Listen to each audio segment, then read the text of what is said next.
Ossa, Mestre Chitão na área, e esse é um vídeo resposta ao Kakamoods, que comentou em um post meu, contrariando minha opinião sobre a minha visão de que uma luva de boxe é muito mais danosa do que uma luva de MMA. Então antes de partir para o vídeo, não esquece já de se inscrever no meu canal se você não é inscrito, deixa um like que você tá ligado que para esse vídeo ir para frente, para o canal crescer, eu dependo muito disso e eu conto com a força de vocês. Vamos ao vídeo então.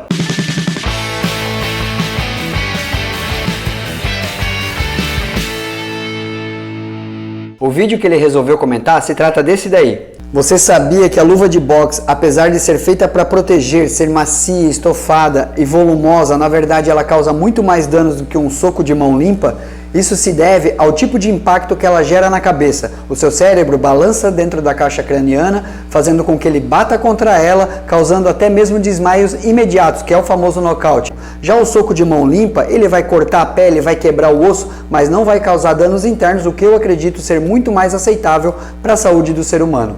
Do qual eu agradeço muito ele estar comentando, ele sempre está dando uma força aqui no canal, comentando meus posts, me dando uma força, me incentivando a continuar. Porém, quanto a esse assunto, a gente diverge de opinião e como artistas marciais acredito que devemos levar isso ao máximo de compreensão possível dos dois tipos de visão, para que quem nos segue tenha o maior acesso a informações, o maior tipo de visão diferente, para que possa assim construir sua opinião e até mesmo praticar o que a gente fala aqui, para testar na pele o que dá certo, o que dá errado, o que é certo, o que é errado, se tratando que eu também não acredito muito em certo e errado. Se tratam de visões diferentes, cada um tem a sua, e acredito que a forma de experimentar isso na vida é que faz diferença mesmo. Antes de começar a colocar aqui minha visão sobre isso, eu vou explicar para você, eu acredito que eu nunca tive essa oportunidade do que é a luta para mim. Eu comecei treinando nas artes marciais tradicionais e não só a prática, ou seja, ir lá botar a cara para treinar e competir e tal, mas o estudo teórico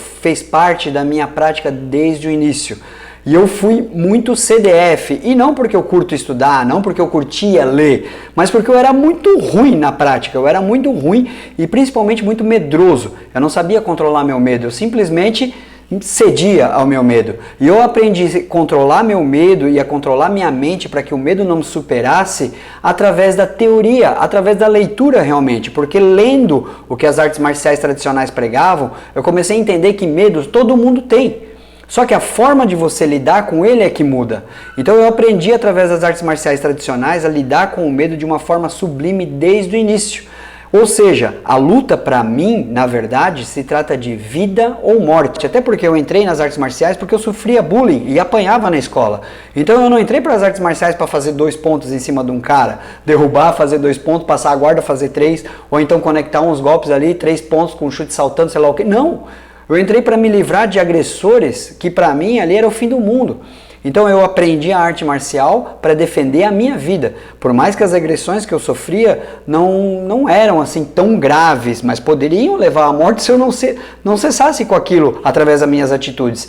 Então eu comecei a estudar com afinco as artes marciais para parar de ser medroso, para lidar com o meu medo e para superar aqueles que estavam me agredindo. Automaticamente, quando eu ia competir, eu não ia com a visão de eu vou ganhar por ponto, ou se nocautear tá bom. Não, eu ia lá para matar o cara. No máximo que eu conseguia, tentando matar ele, era nocautear ou então vencer a luta por pontos, porque eu ia estar com um ímpeto tão forte em cima do boizeira que não ia sobrar espaço para ele naquela luta. Claro que eu perdi algumas vezes na minha vida, mas essas, graças a Deus, foram raras e eu já tomei nocautes e eu vou entrar nesse detalhe depois. Mas eu estou colocando esse parênteses aqui no vídeo para que você entenda qual é o meu tipo de visão. E para quem assistiu o vídeo, que eu vou procurar colocar aqui no card, que eu comentei sobre os alunos que apanham na primeira aula, eu quero que vocês assistam aquilo para ver o meu tipo de visão e não pensem que eu sou um troglodita, um old school, desvairado, que só pensa em agressão e o cara... Não. Pensando da forma que eu penso, estudando arte marcial da forma que eu estudei e levando ela à risca na minha vida da forma que eu levo, eu consigo virar a chave. Do troglodita, psicopata que luta pela vida, para aquele cara de bom senso e discernimento que sabe tratar um iniciante ou alguém que não tem tanto nível quanto eu, para que ele possa ser inserido na arte marcial de uma forma melhor. Então antes de você sair julgando, assista o vídeo até o final e assista esse vídeo aí no card que você vai entender do que eu estou falando. Então assim, ter arranhões e cortes na minha cara é o que eu menos vou me importar, entendeu? Eu quero é lutar para ganhar. E para eu lutar para ganhar, eu preciso estar em pé, eu preciso estar acordado. E uma das questões que eu levanto naquele vídeo ali, mas sem citar propriamente dito, é o fato de você de repente ser nocauteado. Ou seja, ser desmaiado por conta de um totó que você leva bem dado e ali se encerra a sua chance de ganhar do seu adversário. Ou seja, se fosse uma luta pela vida, eu ia cair de joelhos sobre o meu agressor e ele ia lá cortar minha cabeça, se fosse uma luta pela vida, vamos dizer assim. Então eu não consigo aceitar que uma luva feita para proteger cesse a luta, assim de repente, daí você pode me dizer assim que, mas você cessando o combate o quanto antes, você vai levar o mínimo de porrada possível. Aí é onde entra o lance da resposta que eu dei ao Kakamutz ali no meu vídeo, né, naquele vídeo que ele mesmo comentou, que se trata de que tipo assim, poxa, se eu me coloquei a lutar, eu estou disposto aos riscos. Só que assim, eu estou muito mais disposto a ficar com o olho inchado, cortes na cara, perder dente, quebrar nariz, do que tá lá lutando, de repente, apaga as luzes e eu não consegui mais lutar. Porra, isso é a derrota, ou isso é a morte. Por isso que a minha visão em relação às luvas é tão direta nesse sentido, e eu não arredo o pé. Para não me dar o luxo de apenas colocar minha opinião sem ver todos os aspectos possíveis, por mais que eu já tenha estudado isso há muito tempo, eu fui atrás de algumas pesquisas, sendo norte-americanas ou mesmo brasileiras e tal, e na verdade nenhuma chega a uma conclusão definitiva, porque são muitos fatores a se considerar. Por exemplo, a luva de boxe, ela por mais que seja estofada e tal, como eu comentei no vídeo, ela te causa tontura, o cérebro vai bater contra a caixa craniana pelo tipo de impacto que ela dá. Por mais que ela amortece um pouco mais o golpe, ela abrange um espaço maior, então aonde ela vai pegar no alvo é uma parte muito maior da cabeça ou do corpo que ela vai transferir a força. Ao contrário do que acontece com a luva de MMA ou com a mão seca. E nos próprios estudos, isso fica muito claro que é desafiador chegar num consenso.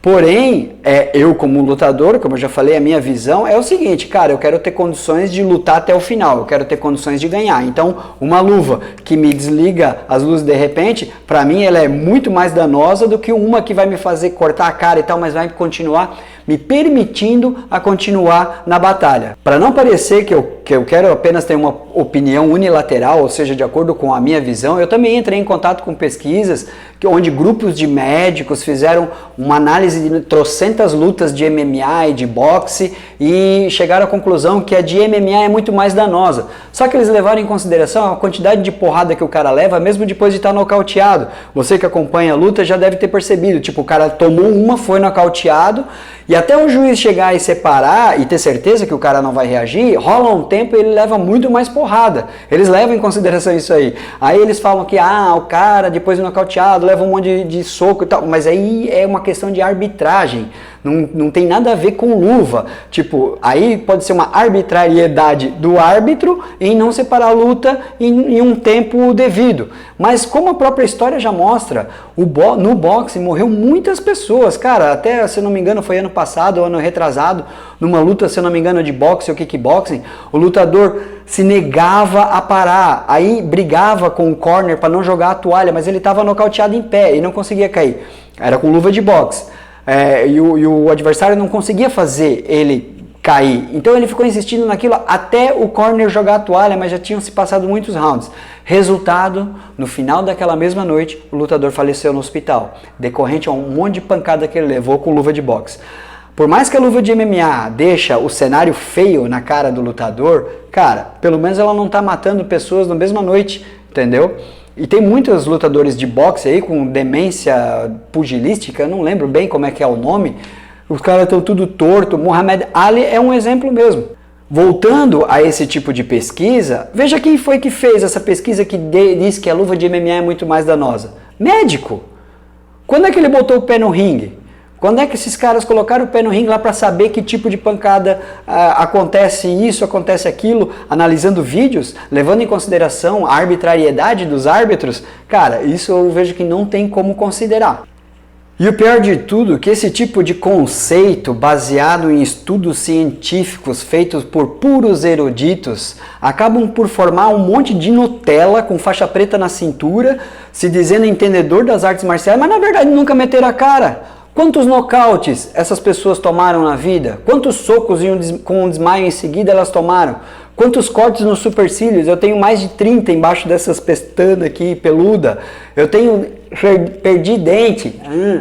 Já perdi dente, já quebrei o nariz, já quebrei costela. Então eu acredito que eu já passei por experiências o suficiente para entender qual tipo de luva é pior ou não. Já saiu líquido, fluido cerebral pelo meu nariz, depois de tomar algumas pancadas com luva de boxe. Eu já tomei pancada com luva de boxe de alguns youtubers famosos, que eu não vejo por que citar o nome, não sei nem se a pessoa ia gostar, que me deixaram sem conseguir dormir 3 dias, de tão tonto que eu fiquei. Eu só conseguia ficar sentado, eu não conseguia levantar, não conseguia nem deitar. E isso jamais aconteceu com luva de MMA comigo, jamais aconteceu com soco de mão seca. Como eu falei, eu já tive que lutar lutas de MMA com o olho cortado e colado com super bonder, para não abrir e não sangrar demais. E mesmo assim, isso não afetou em nada, ganhei a luta em 1 minuto e meio. Garanto que se eu tivesse tomado um nocaute na mesma semana, como aconteceu com esse corte no supercílio, eu não conseguiria estar em condições de lutar. Porque um nocaute que faz tontear o efeito daquela luva de boxe miserenta, acredito eu ser muito pior e faz doer. Em geral, um soco na cara não dói muito. Mas dependendo do soco que você leva com a luva de boxe, você fica com dor de cabeça vários dias. Voltando à predisposição que um cara que se diz querer ser lutador tem que ter para meter a cara em cima de um ringue ou se colocar a praticar arte marcial para ser competidor ou para se dizer artista marcial de fato. Eu vou citar exemplos até fora das artes marciais, né? Vamos dizer, a cara fica toda estourada, não sei o quê. Como eu respondo no comentário lá pro Kakamultz, ninguém é apontado uma arma na cabeça e é obrigado a lutar. O cara tem que saber os riscos que ele está correndo e tem que estar disposto a correr aqueles riscos. Se ele não quer correr esses riscos, mano, não luta, tá ligado? Não vem me falar de arte marcial. Arte marcial é um negócio que te faz ser um ser humano melhor em todos os aspectos, ser um super-humano, ser um cara com poderes acima do normal. A arte marcial realmente não é para qualquer um, é só para quem quer se superar. Se você acha que vai entrar na arte marcial e vai ficar tudo beleza e tal, você pode até praticar em alguns lugares que aceitam esse tipo de comportamento. Hoje em dia é normal, a gente deve aceitar qualquer um ali dentro do nosso dojo, do nosso tatame. Mas eu vejo que a nossa função, a nossa missão é te melhorar, é te fazer entender que tem que se superar. E aí a gente cria artifícios dentro do que o cara está disposto para ele ir aumentando o nível de aceitação e de exposição em cima daquilo. Mas não aceitar que ele continue o mesmo Nutella que entrou pela tua porta anos a fio e vai pegar uma faixa preta e por que isso? Então não fala de arte marcial, porque é por causa desse tipo de coisa que tem um monte de vergonheira acontecendo. Lutadores perdendo para youtuber, pelo amor de Deus, cara, né? Se bem que, enfim. Eu vou citar exemplos aqui agora de fora das artes marciais e eu quero que vocês reflitam. Ronnie Coleman foi o maior nome do fisiculturismo até hoje, claro, tirando a lenda Arnold Schwarzenegger, mas ele chegou a níveis estrondosos de resultados em todos os níveis que vocês podem imaginar. Hoje em dia, ele anda em cadeira de roda. Por quê? Ele resolveu treinar não só pela técnica, como os fisiculturistas em geral dominam, ele treinava com peso, com carga, porque ele gostava e ele acreditava nisso, e ele estava disposto a qualquer coisa.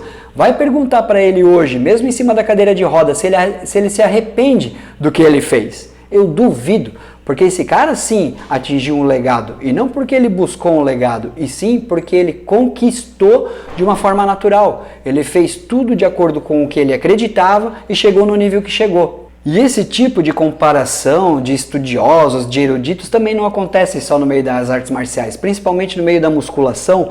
Um exemplo bem claro, tem muitos artigos científicos dos quais eu acompanho porque eu sou ficcionado em musculação, que eu acredito que é a mãe de todas as modalidades esportivas, sem ela você não é nada nessa vida, aonde, cara, vai contra tudo que a gente enxerga por aí no resultado dos fisiculturistas profissionais. Por exemplo, tem artigos científicos que dizem que não adianta você treinar em ângulos diferentes do teu corpo, porque não tem como separar por parte a musculatura e trabalhar isoladamente uma determinada parte do que outra.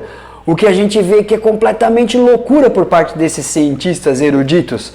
Porque assim, ó, você vê os fisiculturistas, os resultados que eles atingem, independente se com recursos ergogênicos ou não, eles atingem aqueles resultados, eles na prática atingem resultados onde cientistas dizem, isso não é possível, trabalhar só o miolo do peito ou trabalhar a parte de fora do bíceps. Ou seja, artigos científicos, às vezes por mais que muito bem elaborados por pessoas extremamente competentes, fogem da realidade porque esses não vivem na prática aquilo que estudam, aquilo que estão propagando.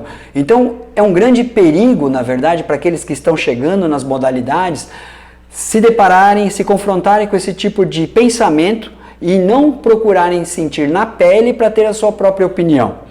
Então assim, eu respeito a opinião de todo mundo, mas quanto nesse caso aí da luva de boxe e a luva do MMA, mano, nem os cientistas mais sérios conseguem chegar numa conclusão ideal, numa conclusão específica, porque uma luva diverge da outra, a região de impacto vai divergir de uma luva para outra, a forma de se pesquisar e de se levar em conta os critérios mudam de uma modalidade para outra, então sempre vai ficar esse impasse. O meu objetivo aqui não é apenas discordar do Kakamutsu. Inclusive, agradeço novamente, ele sempre está dando uma força no meu canal. Ele é conterrâneo lá da minha terra, de Jaraguá do Sul, irmão de faixa do kickboxing. Porém, eu acredito que a minha experiência lutando em mais de 5 modalidades de artes marciais a minha vida inteira, porque mesmo com 40 anos eu continuo metendo a cara na reta, faz diferença nesse sentido, porque não só estudar teoricamente, eu testo na prática todo dia e supero meus limites todos os dias para eu poder passar o que há de melhor para aqueles que estão chegando, para que eles não precisem cometer os mesmos erros que eu cometi e para que eles também não fiquem presos em conceitos baseados apenas na opinião de outros. Eu sempre vou falar, pratiquem, leva na cara para depois saber como é que é. Não está disposto? Não faz. Tem que ter essa clareza entre os artistas marciais e tem que se entender que não existe certo e errado. Existe a opinião de cada um e a vivência de cada um. A partir dali é que a gente pode tirar nossas próprias conclusões e eu acredito que, como faixa preta que somos, incentivar aqueles que estão abaixo da gente na graduação ou na experiência de prática para que façam e trilhem a sua própria história. Acredito que assim a arte marcial vai ser muito melhor desenvolvida e oferecer muito mais aos praticantes com o passar do tempo, porque eu acredito que esse é o objetivo maior das artes marciais, engrandecer e favorecer a evolução do ser humano como num todo. Essa treta, é claro, não passa de apenas uma divergência de opiniões, que acredito que educadamente e como tudo tem que ser resolvido foi explanado aqui. Caso o Kakamutsu ainda queira explanar sua opinião, que eu acredito que seja o mais ideal possível no seu canal, vou aceitar com todo o respeito do mundo, como sempre foi, e até porque eu tenho uma grande admiração por ele, pelo trabalho que ele executa, pelas pessoas que seguem ele e pelo bem que ele faz em prol das artes marciais no Brasil. Um forte abraço a todos. Os